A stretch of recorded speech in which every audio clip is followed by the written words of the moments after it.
오늘 말씀 제목 같이 한번 따라하겠습니다. 우리가 우리 하나님의 전을 버려두지 아니하리라.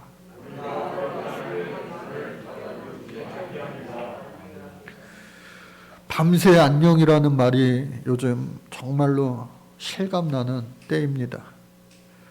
우크라이나 러시아 전쟁이 아직까지도 이어지고 있고 그로 인한 많은 안타깝고 슬픈 소식들이 세계에 전해지고 있습니다.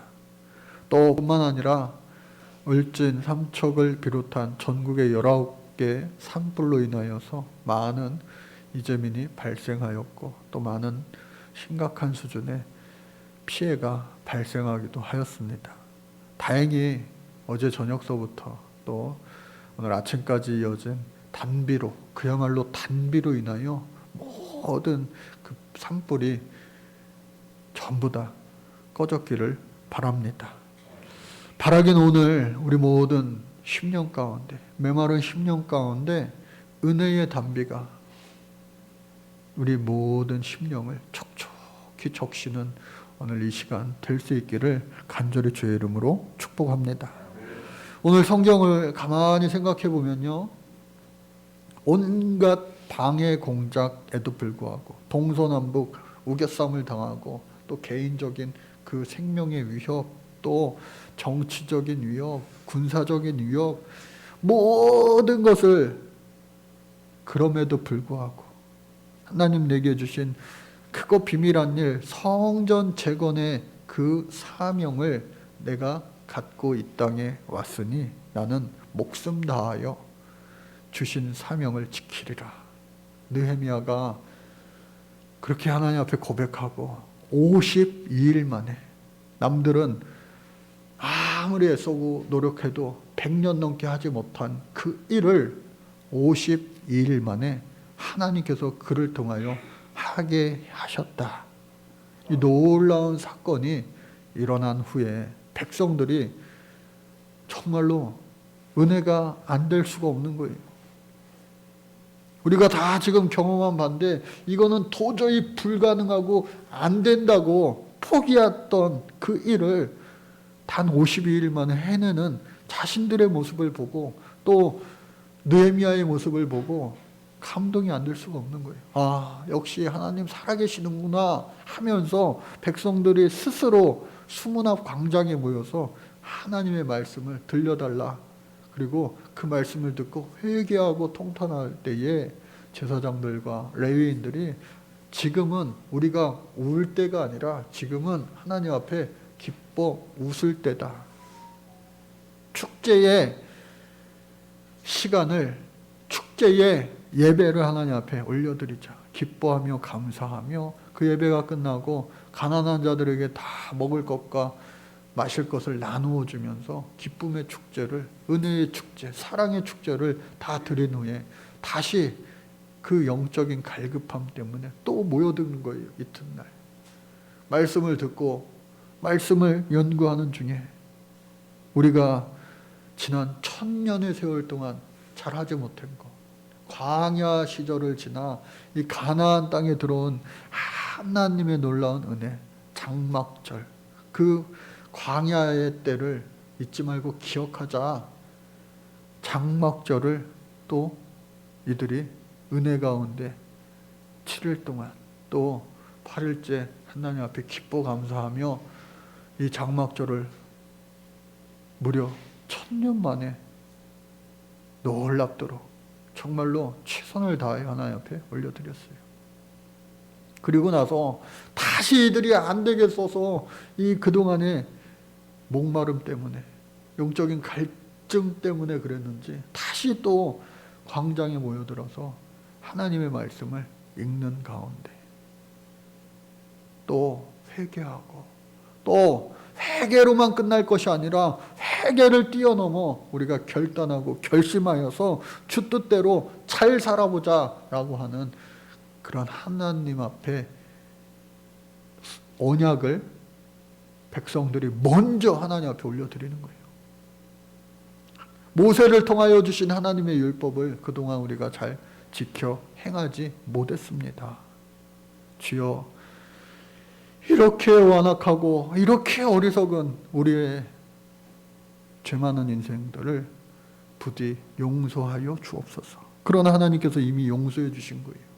높이 쌓아 올린 그 성벽을 바라볼 때 하나님이 우리를 용서해 주셨구나. 하나님이 여전히 우리를 사랑하시는구나 라고 하는 것을 그들은 눈으로 보고 가슴으로 느낄 수밖에 없었던 거예요. 그래서 그 백성들을 대표하여 지도자들이 이름을 써가지고 인봉합니다. 여기 오늘 말씀 배우니까 느헤미야와 시드기야를 비롯하여 이 제사장 그룹 다 세어보니까요 21명이에요. 15명 이상은 가계의 대표자 이름이고 또 후손들의 그 대표자 이름도 섞여 있기도 해요. 그리고 레위인들도 또 가문별로 모든 백성들이 다 하나같이 하나님 앞에 약속하겠다는 거예요. 심지어 남은 백성, 제사장들, 레위 사람들, 문지기들, 노래하는 자들 모든 골고루 각계각층의 사람들이 이방인이었다가 할례받고 하나님의 백성으로 살아가는 그 사람들조차도 약속에 참여하는 겁니다. 그 약속에 참여하는 모든 이들이 하나님 회개하였으니 주 뜻대로 잘 살아보겠습니다.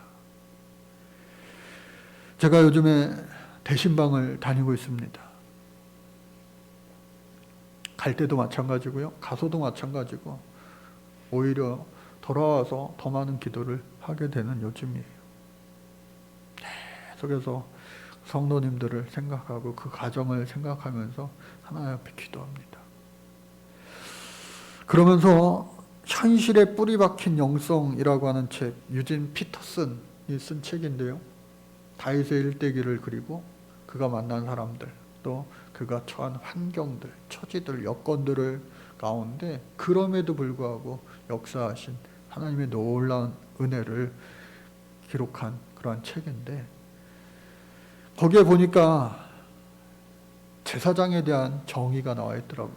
그리고 그 역할도 기록되어 있고 제사장이 뭘까? 오늘 본문의 말씀에 나오는 이 에스라와 그리고 느헤미야, 에스라는 제사장이었습니다.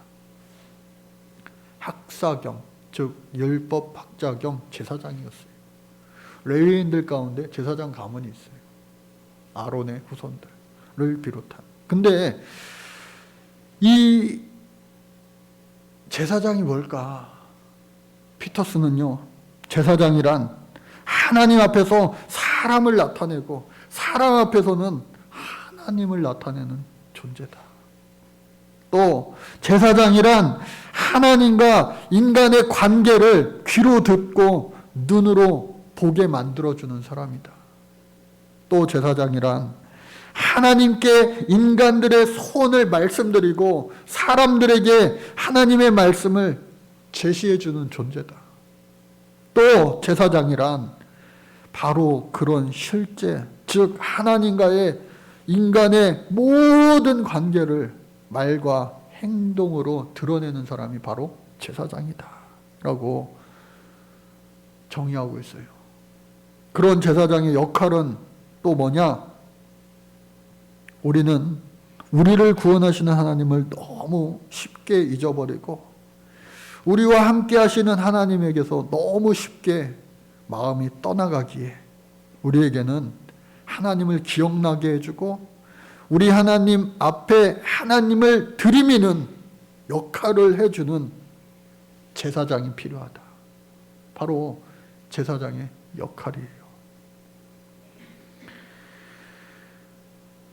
에스라는 아까 말씀드린 대로 제사장이었지만 느헤미야는요 제사장 신분이 아니었어요.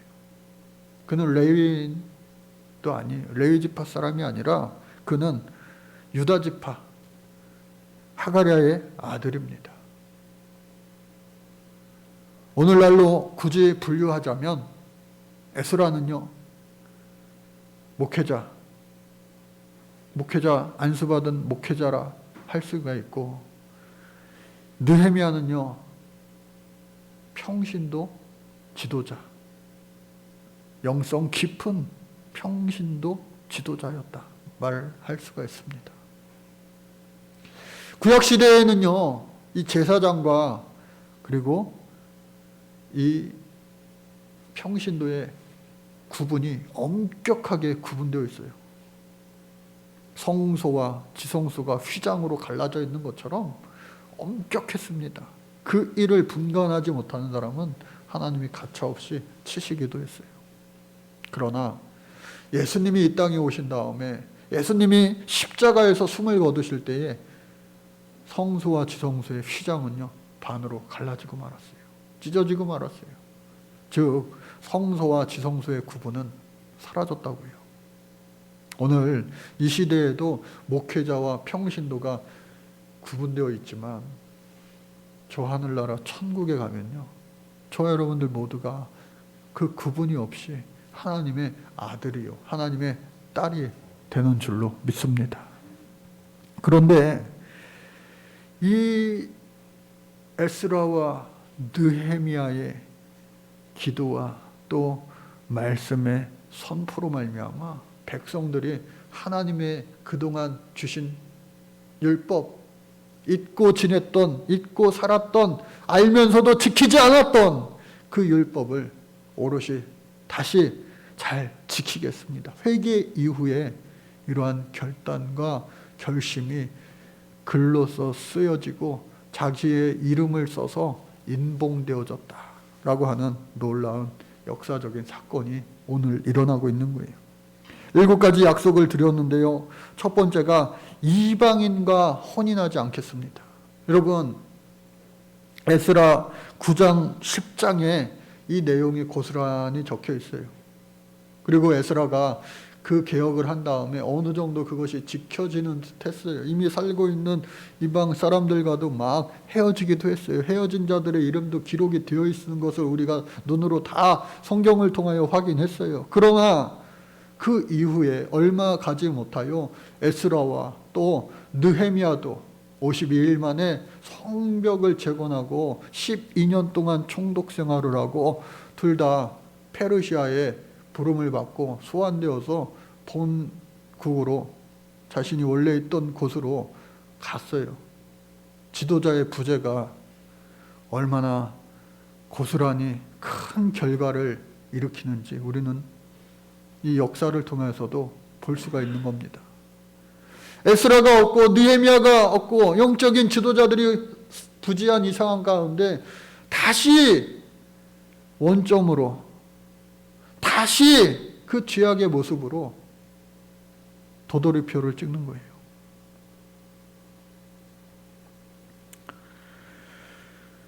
사랑하는 우리 성도 여러분, 특히나 우리 학생들, 젊은이들, 3살 버릇이요 80까지 간다고 하는 속담이 있는 것처럼 정말로 어렸을 때부터 좋은 습관, 하나님 앞에 거룩한 습관이 있기를 주의 이름으로 축복합니다. 나쁜 습관은요, 이 바꾸다는 것이 얼마나 몇 배로 더 힘든지 몰라요. 또 두 번째 언약은 뭐냐? 안식일에 사고 팔지 않겠습니다. 안식일에 일하지 않겠습니다. 그러한 내용이지요. 그런데 당시의 상황을 보면은 이스라엘의 그 유다 땅 그리고 그 예루살렘 성이 있는 곳은요 산지예요, 산지. 그리고 예루살렘 성전 그 자리가 어떤 신학자들은 옛날에 아브라함이 100세 때 낳은 아들 이삭을 어느 정도 장성한 후에 모리아산에 갖다 제물로 드렸던 그 곳이, 그 장소가 바로 성전이다 라고 이야기합니다. 그래서 그 번제단, 아들을 하나님 앞에 드리려고 했던 그 번제단이 있던 곳이 성전의 성수와 지성수가 있는 그 위치가 될 것이다 라고까지 이야기하기도 해요. 즉 그 말은 뭐냐? 예루살렘이요 산 위에 있었다는 거예요. 실제로 지금 예루살렘도 마찬가지로 산지에 있습니다. 산지. 그래서 전쟁의 위협으로부터 어느 정도 안전한 그런 위치가 돼요. 난공불락이로죠. 자연 요새. 그런데 그곳에 산지에 있다 보니까 농사는 안 되는 거예요. 농사가. 예루살렘 성 안에 사람들이 많이 모여 사는데 레위인과 또 제사장들 뿐만 아니라 백성들이 10분의 1씩 제비 뽑아서 그곳에 살기로 했잖아요. 파수꾼을 세웠잖아요. 사는데 먹을 것이 부족한 거예요. 그러니까 살아가는 그런 생필품들을 가지고 이방 사람들이 장사하러 그곳에 옵니다. 그런데 이 안식일 날에는요, 성문을 굳게 잠그는 거예요. 그러니까 거기에 안식일 날 왔다가 문이 열릴 때까지 기다려 성벽 앞에 그냥 막 장사치들이 많고, 심지어 안식일 날 이 예배하러 오는 사람들 틈에 껴가지고 들어와가지고 막 장사를 하는데, 그때의 백성들이 급하니까, 애들 먹여야 되니까, 먹어야 되니까, 어르신들 먹여 살려야 되니까, 뭐 그러한 여러 가지 현실적인 이유들 때문에 물건을 사고 팔고 하는 거예요. 그러니까 안식일을 제대로 지키지 못하는 거예요. 또 안식년에 7년에 한 번씩 돌아오는 안식년에 땅을 쉬라고 했습니다. 농사 짓지 말라는 거예요. 땅도 쉬게 하지만 땅을 농사 짓는 이 짐승들도 쉬게 하는 거예요. 소들도 쉬게 하고, 또 그 농사는 대부분 누가 지어요? 높은 귀족들이 짓지 않아요. 노동자들, 그 당시에는 노예들이 짓습니다. 종들이 짓는 거예요. 그 자들도 같이 쉬게 하라는 거예요. 그런데 오늘날에도 여러분, 안식년이라고 하는 제도가 교회에도 있고 또 대학들의 교수님들에게도 있어요. 그런데 목사님들 중에 큰 교회나 작은 교회나 안식년을 제대로 갖는 교회가 몇이나 되겠어요. 이런저런 이유 때문에 안식년을 쉬지 못합니다. 쉬면서 재충전하여서 더 잘하라는 그러한 의미 아니겠어요? 그런데 유일하게 대학 교수님들은 안식년날 잘 갖는 것 같아요. 연구년 해가지고 연구학기, 연구년. 그래서 하는데 그 이유는 현실적인 이유예요. 대학 교수님들은 안식년을 가져도 월급이 다 나옵니다. 그리고 아무런 학교에 지장이 없어요. 학사 활동에. 자기가 1년 쉰다고 해서 학교가 위태로워지지도 않고요. 학교에 무슨 큰 문제가 생기는 것도 아니고 잘 돌아가요. 다시 돌아와도 자신의 연구실이 그대로 있고. 그런데 한국 교회의 실정은 그렇게 되지 못하는 거예요. 또 가만 보면은 이러한 모든 것이 첫 번째, 두 번째, 세 번째, 그러한 것들은 하나님을 얼만큼 사랑하느냐, 그 뜻이 그 안에 담겨져 있는 거예요. 여러분, 예수님 시대에 와서 예수님이요 안식일에 병자들을 고치셨어요. 병 낫게 하셨단 말이에요. 그거를 가지고 바리새인과 서기관들이 너는 어떻게 안식일을 거룩하게 지켜야지 왜 안식일 날 일하고 그러느냐, 예수님을 정죄하기도 했대요. 그러나 우리 예수님은요, 안식일을 누구를 위함이냐? 하나님을 위한 것이고 또 하나님이 사랑하는 우리들을 위한 것. 그러나 먼저 하나님을 위한 것이 되어야 합니다. 오늘날 시대가 많이 바뀌어서 저 어렸을 때만 해도요, 교회학교 끝나고 분반 공부 끝나고 선생님들 따라서 초등학교 때부터 중고등학교 때 계속 선생님들 따라서 주일 중에 가장 행복한 주일은 선생님이 떡볶이 사주는 날이었어요. 그 떡볶이를 얼마나 10년 넘게 많이 먹었는지 몰라요. 제가 20살이 되어서 교회학교 교사가 되고 나서는 꼬맹이들 데리고 제가 이제 사주는 선생님이 되기도 했습니다. 나중에는 이제 시대가 변해서 선생님, 전도사님, 떡볶이집 말고 롯데리아 가요, 피자헛 가요. 그냥 바뀌기도 했죠. 많은 시대가 바뀌었지만 변함없는 것은 하나님을 사랑하는 거예요. 그럼에도 불구하고 하나님 사랑하지만 사회 필수 인력들은 주일날 일하는 분들이 또 없으면 안 되잖아요. 예수 믿는 사람들만 일요일날 무조건 다 쉬어. 교회 안 다니는 사람들은 교회 안 가니까 일요일날 무조건 당직 써. 그거 참 어려운 문제입니다. 떡볶이집 집사님, 권사님이 일요일날 문 닫았을 때 얼마나 속상하던지요. 예? 그래서 이러한 모든 문제들을 우리가 서기관처럼 또 율법학자 이 바리새인처럼 정죄함을 위한 것이 아니라 하나님을 정말 위하고, 그럼에도 불구하고 그런 상황들과 여건들을 우리가 다 헤아려 주는 거예요. 그럼에도 불구하고 하나님을 사랑하는 것이 먼저 항상 앞서야 된다 함을 여러분들 인생의 가치로 살고 품고 사는 저와 여러분들이 꼭 반드시 되어야 하는 것입니다. 네 번째는요, 해마다 성전을 위하여 3분의 1 세계를 드리겠습니다. 이것은요, 스스로 백성들이 하나님 앞에 지금 약속하고 있는 거예요. 왜 그랬느냐? 당시의 상황들이 그랬던 거예요. 이유 없는 그런 결단은 없는 거예요. 에스라 시대 때도 마찬가지고요. 스룹바벨 그때에도 마찬가지고, 성전이 완성되어진 다음에 성전에서 매일 하나님 앞에 하루에 2번씩 제사를 올려드리는 거예요. 또 일주일에 한 번씩 그 떡상 위에 있는 진설병의 떡을 바꿔 드리는 거예요. 또 안식일 날, 오늘날 주일처럼 또 많은 제사를 하나님 앞에 올려드리는 거예요. 그러니까 매일매일 또 일주일에 한 번씩 소요되는 그 엄청난 양의 제사 예물이 필요한 겁니다. 또 그것을 준행하는 그 제사장들과 레위인들도 먹고 살아야 되잖아요. 맨날 금식하는 거 못 하잖아요.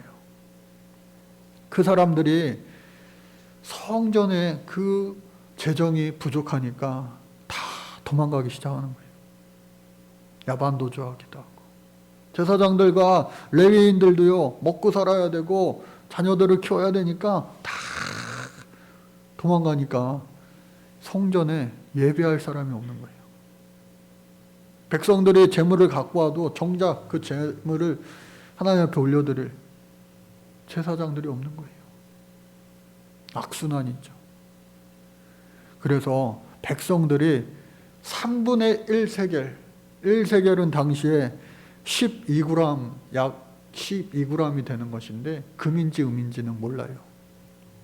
뭐가 됐든지 하여튼 인두세처럼 1인당 3분의 1세겔을 모아가지고 올려드리는 겁니다.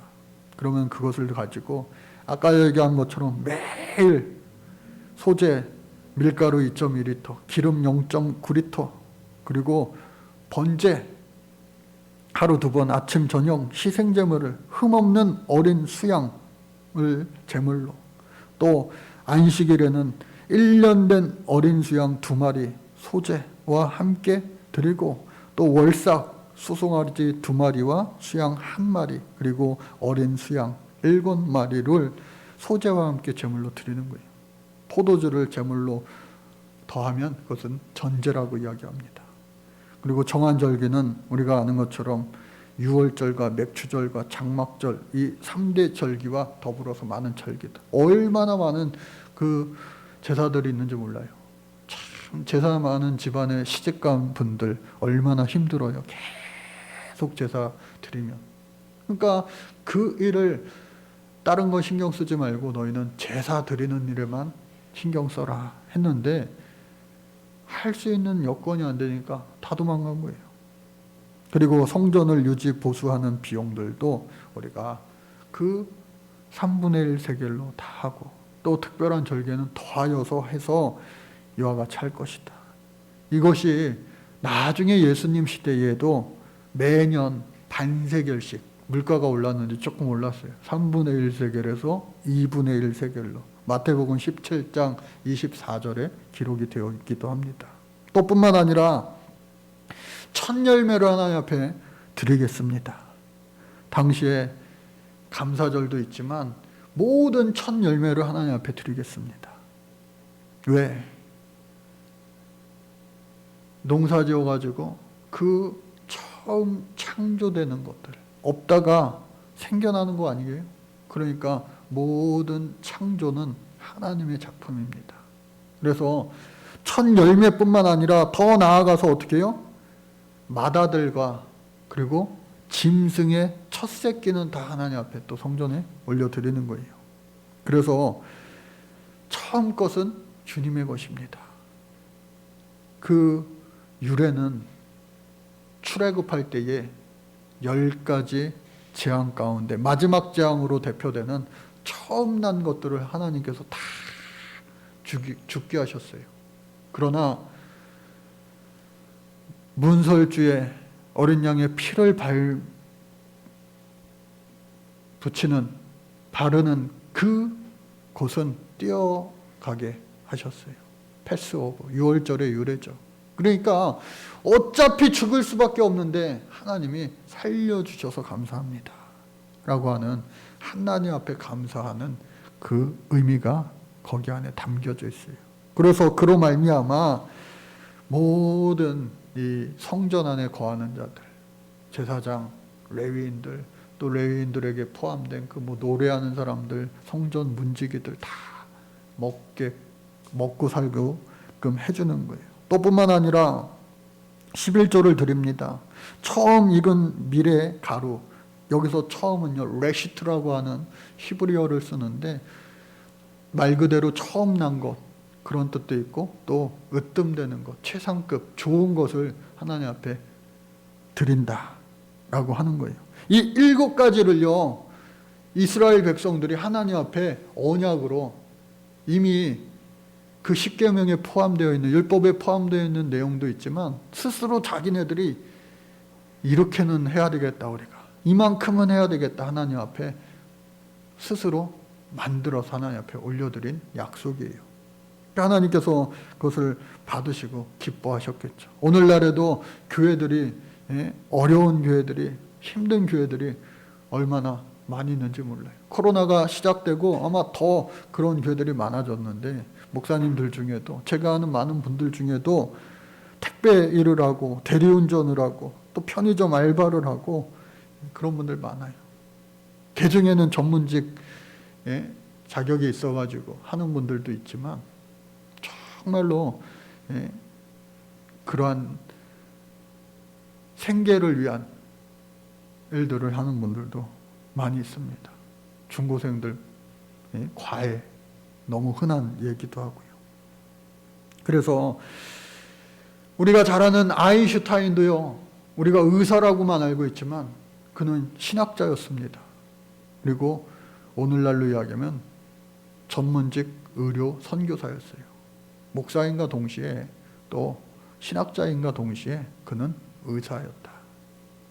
그래서 복음을 전하며 그 아프리카 대륙에서 많은 복음의 씨앗을 뿌리고 열매를 거두고 또 생명을 살리는 그러한 일을 감당했어요.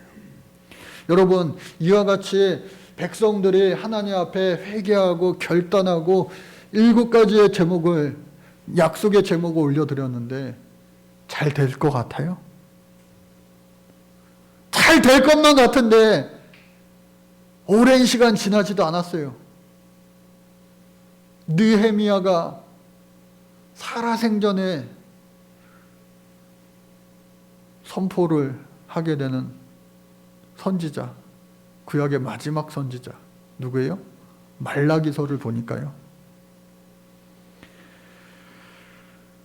그 1장 1절 말라기 선지자가 뭐라고 이야기합니까? 하나님의 천사라고 하는 뜻을 가진 그 말라기가 여호와께서 말라기를 통하여 이스라엘에게 말씀하신 경고라. 이와 같이 하나님 뜻대로 잘 살아간다라고 했는데 하나님의 경고가 나타납니다. 또 마지막 4장 6절에 보니까 그 말라기를 통하여 하나님 하시는 이유는 뭐냐? 뜻이 뭐냐? 그가 아버지의 마음을 자녀들에게 돌이키게 하고 자녀들의 마음을 그들의 아버지에게로 돌이키게 하리라. 돌이키지 아니하면 두렵건대 내가 와서 저주로 그 땅을 칠까 하노라 하시니라. 하나님이 이스라엘 백성들을 너무 사랑하셔서 잘한다고 막 하니까 너무 기뻐하셨는데 오래 가지 못했어요. 다시 또 죄악의 길로 빠져들고 만 거예요. 그래서 그 말라기서를 보니까요, 얼마 되지 않아서, 이러한 일을 하고 나서 얼마 되지 않아서 하나님께서 니네 잘한다고 그래놓고서 왜 그러냐? 내가 너희를 사랑하노라. 백성들의 반응이 뭡니까? 주께서 어떻게 우리를 사랑하셨습니까? 하나님께서 백성들을 향하여 내가 너희를 사랑한다 말씀하시는데 주께서 어떻게 우리를 사랑하셨습니까? 또 하나님께서 내가 아버지일진데 나를 공경함이 어디 있느냐? 내가 주인일진데 나를 두려워함이 어디 있느냐? 백성들이 대답하기를 우리가 어떻게 멸시하였나이까? 여러분, 자녀들을 키울 때도 자녀들이요 가끔 가다가 부모에게 대듭니다. 어렸을 때 아무것도 모를 때 철들지 못할 때 부모에게 대들 때도 있어요. 그러나 질풍노도의 시기 때 청소년기 때 또 한 번 부모님한테 대들 때도 있어요. 여기까지는 괜찮아요. 그러나 지들도 성인이 되고 나서 폐륜 범죄를 저지르는 데까지 이르면 안 되잖아요. 여러분, 이스라엘 백성들은 아브라함으로부터 시작된 하나님의 선택된 백성으로 살면서 약 1600년의 시간이 흘러서 오늘 지금 이 느헤미야와 말라기 시대를 까지 온 거예요. 그 1600년의 시간이 결코 짧은 시간 아니잖아요. 유아기적 사고, 또 질풍노도의 청소년기적 사고를 이제는 다 벗어버리고 이제는 장성한 분량에까지 이르기를 하나님 그토록 원하셔서 하나님께서 이스라엘 백성들에게 다시금 그 바벨론 포로의 때를 잊지 말고 기억하고 다시금 너희들 한 약속을 기억하면서 나와의 관계를 잘 가꾸어 나가지 않을래. 그러나 백성들은 주께서 언제 우리를 어떻게 사랑했습니까? 주님으로부터 받은 사랑이 없지 않습니까? 우리가 언제 하나님 무시했습니까? 언제 하나님 우리가 무시했다고 이 야단이십니까? 말라기에 16가지의 이스라엘의 죄악상이 그려져 있습니다. 주의 이름을 욕되게 한 것, 주의 제사를 경멸한 것, 주의 명령을 마음에 두지 않은 것, 거짓을 행한 것, 가증한 일을 행한 것, 성결을 하게 하지 않은 것, 점친 것, 간음한 것, 거짓 맹세한 것, 품꾼 삭을 대해 억울하게 한 것, 과부와 고아를 압제한 것, 나그네를 억울케 한 것, 주를 경외하지 않은 것, 주의 것을 도적질한 것, 완악한 말로 주를 대적한 것, 교만한 것. 이 16가지 죄를 하나하나씩 다 말라기 선지자를 통하여 너희들 이와 같이 하지 않았느냐. 오늘 우리가 어떤 시대를 살고 있습니까? 사랑과 용서는 사라진 지 오래고 혐오와 질투와 경쟁과 그리고 전쟁, 핍박, 미움 다툼, 시기 질투, 이러한 사회 속에서 우리도 그와 같이 물들어 살아가고 있는 거 아니에요? 하나님을 가까이 함이 내게 복이라. 우리는 하나님 앞에 있는 모습 가까이 가기만 하면요, 예수의 피로 우리를 모든 죄 가운데서 깨끗하게 정결하게 씻음 받을 수 있음에도 불구하고 가까이 가지 못할 때가 참으로 많아요. 주님 앞에 가까이 갈 수 있는 용기가, 힘이, 믿음이 그 어느 때보다도 필요한 때인 줄로 믿습니다. 그때의 말라기서 4장 2절의 말씀처럼 하나님 앞에 가까이 가기만 한다면 내 이름을 경외하는 너희에게는 공의로운 해가 떠올라서 치료하는 광선을 비추리니 너희가 외양간에서 나온 송아지같이 뜨리라. 저와 여러분들이요, 정말로 하나님 앞에 가까이 함이 우리에게 복이 되어서 어렵고 힘든 이때에 있는 모습 그대로 오늘 우리가 눈에 보이는 이 성전, 교회뿐만 아니라 여러분들 가정에 함께 하시는 우리 예수님, 그 예수님을, 성전 되신 그 예수님을 더욱더 가까이 하여 이 사순절 절기에 회개의 절기를 뛰어넘어서 예수님 보여주신 사랑과 용서와 회복의 절기가 될 수 있기를 간절히 주의 이름으로 축복합니다. 특별히 지난 주일 말씀 시간에도 제가 마지막 때에 같이 읽었는데요. 이 어렵고 힘든 때일수록 그럼에도 불구하고 저 여러분들 주님이 나와 함께 하심을 잊지 마시고 여전히 우리 주님이 우리를 사랑하고 계시는 사실을 잊지 마시기를 바랍니다. 그러기 위해서 데살로니가전서 5장 16절 22절 말씀 우리 한번 다 같이 읽으면 좋겠어요. 시작. 항상 기뻐하라. 쉬지 말고 기도하라. 범사에 감사하라. 이것이 그리스도 예수 안에서 너희를 향하신 하나님의 뜻이니라. 성령을 소멸하지 말며 예언을 멸시하지 말고 범사에 헤아려 좋은 것을 취하고 악은 어떤 모양이라도 버리라. 여러분, 이 말씀이요, 우리의 생활 가운데 실천되어질 수 있기를 주의 이름으로 축복합니다.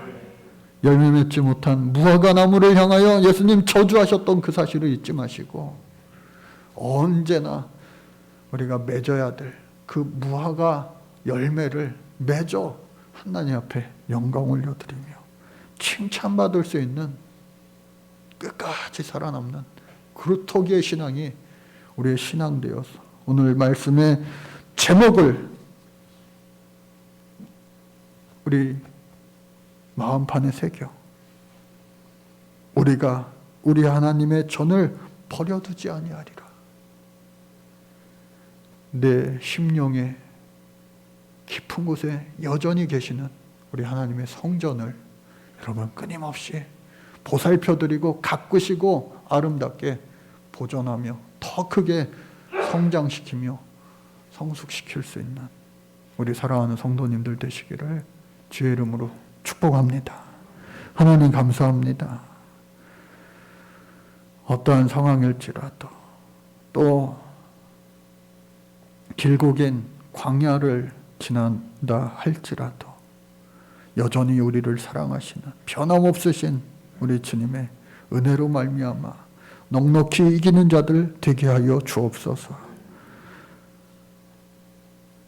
우리 하나님의 전을 바라보며 세상이 줄 수 없는 놀라운 힘과 용기와 능력으로 이 어려운 때를 우리 다 같이 협력하여 합심하여 이겨나가게 도와 주옵소서. 우리 주님 함께 하시면 승리자 될 줄로 믿습니다. 예수님 이름으로 기도합니다. 아멘.